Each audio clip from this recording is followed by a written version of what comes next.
भद्रा काळात राखी का बांधली जात नाही आणि का बांधू नये यामागचं शास्त्रीय कारण तुम्हाला माहिती आहे का?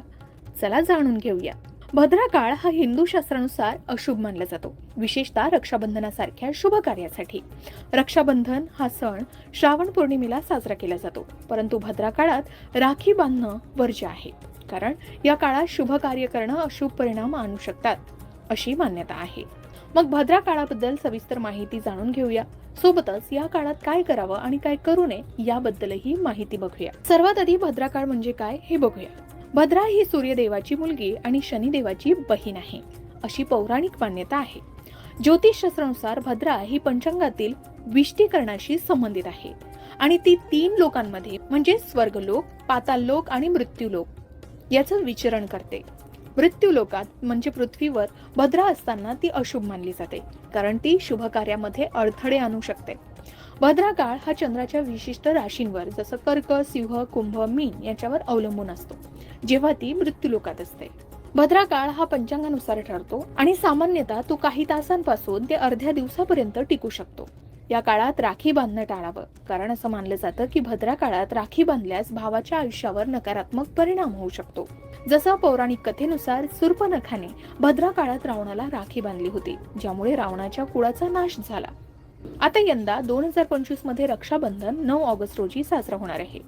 यंदा भद्रा काळ 8 ऑगस्ट 2025 रोजी दुपारी 2:12 सुरू होणार आहे आणि 9 ऑगस्ट रोजी पहाटे 1:52 हा काळ संपणार आहे. त्यामुळे 9 ऑगस्ट रोजी दिवसभर राखी बांधण्यासाठी शुभ काळ उपलब्ध असेल, कारण भद्रा काळ हा सूर्योदयापूर्वी संपणार आहे.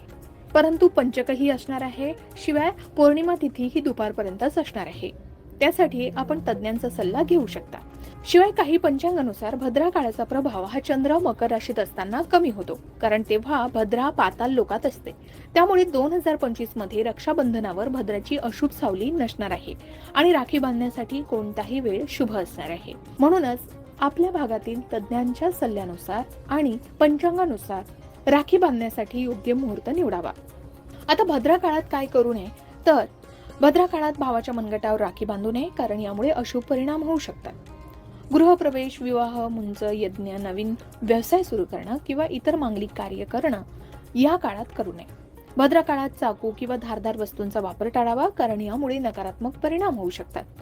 काही परंपरेनुसार भद्रा काळात अन्न किंवा पाण्याचं सेवन टाळावं, विशेषतः शुभ कार्यापूर्वी. नवीन यात्रा किंवा प्रवास सुरू करणंही या काळात अशुभ मानलं जातं. आता भद्रा काळात काय करावं, तर भद्रा काळात जास्तीत जास्त शांत राहून ध्यान, जप किंवा प्रार्थना करावी. यामुळे नकारात्मक प्रभाव कमी होतो. त्यानंतर शुद्ध आहार घ्यावा आणि तामसिक पदार्थांचं सेवन टाळावं. विशेषतः अन्न, दूध किंवा गरजूंना मदत करणं शुभ मानलं जातं. भद्रा काळ संपल्यानंतरच राखी बांधावी, इतर शुभ कार्य करावी. भद्रेचे वडील सूर्यदेव असल्यानं सूर्यदेवाला अर्घ्य अर्पण करणं किंवा सूर्यमंत्राचा जप करणं हे शुभ ठरू शकतं.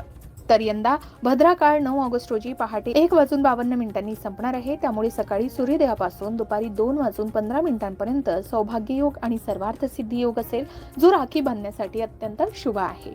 सकाळी 6 वाजतापासून ते दुपारी 2:15 या काळात भद्राचा प्रभाव नसणार आहे आणि हा काळ राखी बांधण्यासाठी सर्वात उत्तम असणार आहे. भद्रा काळाशी संबंधित काही पौराणिक कथा आहे, ती म्हणजे शूर्पणखेनं भद्रा काळात रावणाला राखी बांधली, ज्यामुळे रावणाच्या कुळाचा नाश झाला. त्यामुळे भद्रा काळात राखी बांधण्याची मनाई आहे. एवढंच नाही तर ब्रह्माजींनी भद्रेला शुभ कार्यामध्ये अडथळे आणण्याची आज्ञा दिली, जेव्हा ती मृत्यू लोकात असते. त्यामुळे भद्रा काळात शुभ कार्य टाळली जातात असं सांगितलं जातं. तर भद्रा काळ हा अशुभ मानला जात असल्यानं रक्षाबंधनासारख्या सणात राखी बांधण्यासाठी भद्रा काळ संपण्याची वाट पाहावी. 2025 मध्ये रक्षाबंधनावर भद्राचा प्रभाव नसल्यानंही 9 ऑगस्ट रोजी दिवसभर राखी बांधता येईल. तरीही परंपरेनुसार शुभ मुहूर्ताची निवड करणं उत्तम ठरू शकेल. या काळात शांत राहणं, प्रार्थना करणं आणि तामसिक कृत्ये टाळणं हा उत्तम मार्ग ठरू शकतो. तर मंडळी, भद्रा काळात राखी का बांधू नये आणि भद्रा काळात काय करावं, काय करू नये याबद्दल आपण ही सविस्तर माहिती जाणून घेतली. याही व्यतिरिक्त भद्रा काळाविषयी तुम्हाला काही खास माहिती आहे का? कमेंट करून नक्की सांगा. अशा